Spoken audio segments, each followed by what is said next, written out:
స్వచిత్తం అంటే నేను ఇది చెయ్యాలి, నేను ఇలాగూ చెయ్యాలనుకుంటున్నాను, ఇది నాకు ఇష్టమైనది, ఇలాగూ చేస్తే నాకు బాగుంటుంది అనే భావాలు మనుషుల్లో సహజంగా ఉంటాయి. ఉండవా? అది ఉన్నంత కాలం ఒక వ్యక్తి ఏం ఆలోచిస్తాడంటే నేను అనే వ్యక్తి అతనిలో ఉంటాడు లేదా ఆమెలో ఉంటాడు. ప్రభు యొక్క ఉదాహరణ జీవితం ఒక వ్యక్తి తనను తాను ఎలాగూ ఉపేక్షించుకోవాలో చూపించినటువంటి ఒక మార్గం. యేసు ప్రభు వారిని చూడండి. ఆయన దేవుడయ్యుండి దేవునితో సమానముగా ఉండవలసినటువంటి గొప్ప భాగ్యాన్ని విడిచిపెట్టి ఈ భూమి మీదకి వచ్చాడు. ఏం విడిచిపెట్టాడు? అన్నిటినీ విడిచిపెట్టాడు. మహిమను విడిచిపెట్టాడు. దేవునితో సమానముగా ఉండవలసినటువంటి భాగ్యం, పరలోక రాజ్యములో మహిమ గల రాజుగా ఉండవలసిన భాగ్యాన్ని విడిచిపెట్టేశాడు.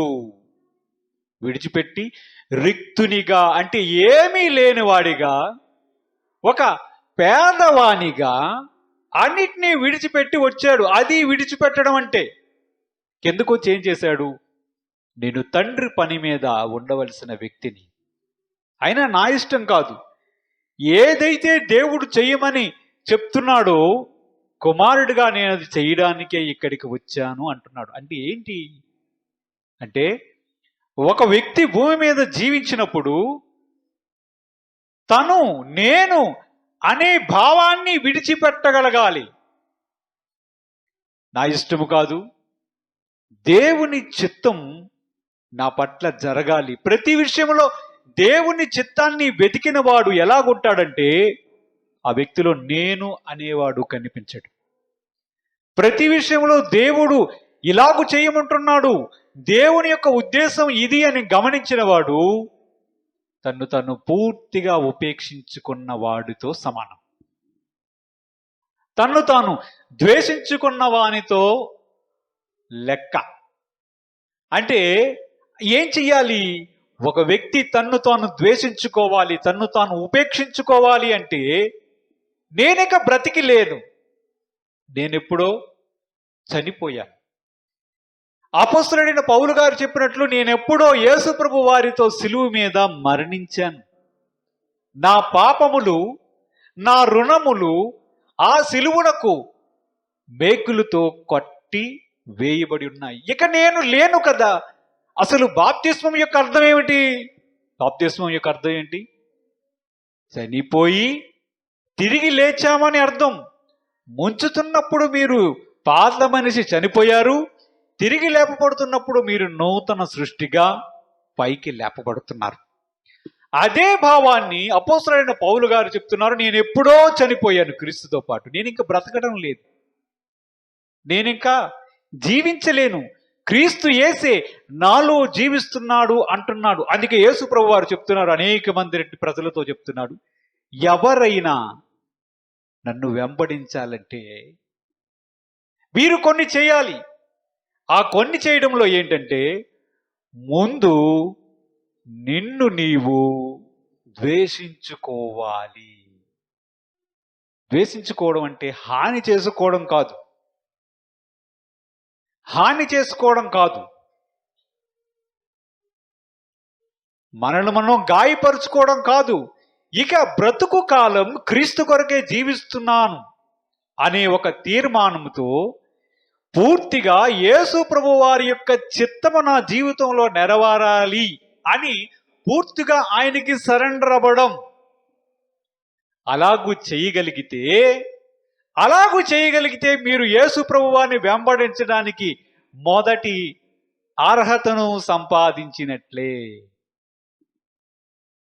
అలాగూ చేయగలిగితే మీరు మొదటి యొక్క మెట్టును ఎక్కగలిగిన వారితో సమానం. యేసు ప్రభు వారి యొక్క జీవితాన్ని మనం చూస్తే ఆయన చెప్తున్నాడు చూడండి, లూకా సువార్త 22వ అధ్యాయం 41వ వచనం నుంచి 42 వచనాలు చూద్దాం.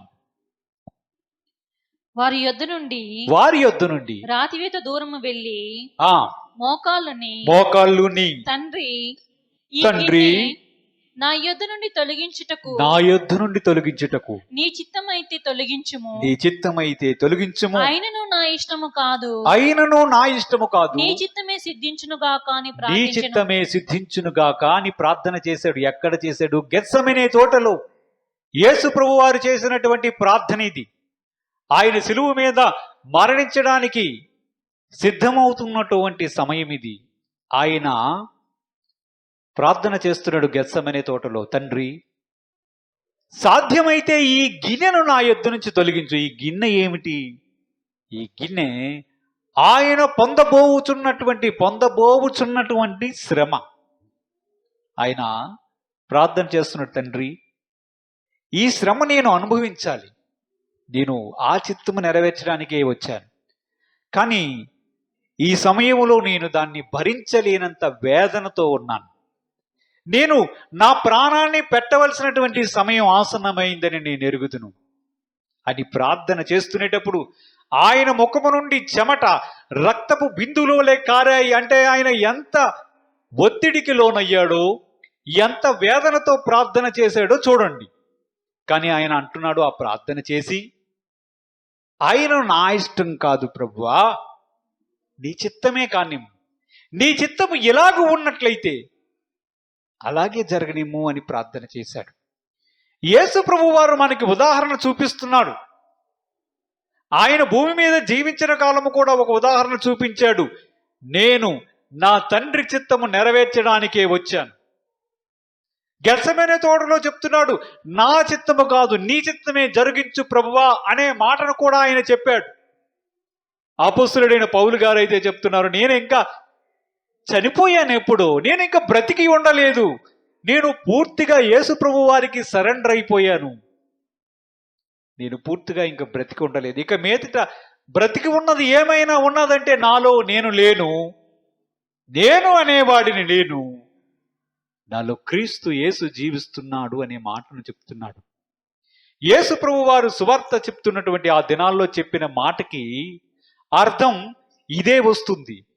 ఒకడు లేదా ఒక వ్యక్తి తన్ను వెంబడించాలంటే, యేసు ప్రభు వారిని వెంబడించాలంటే మొట్టమొదట చేయవలసినటువంటి పని ఏమిటంటే, ముందు వారిని వారు ఉపేక్షించుకోవాలి.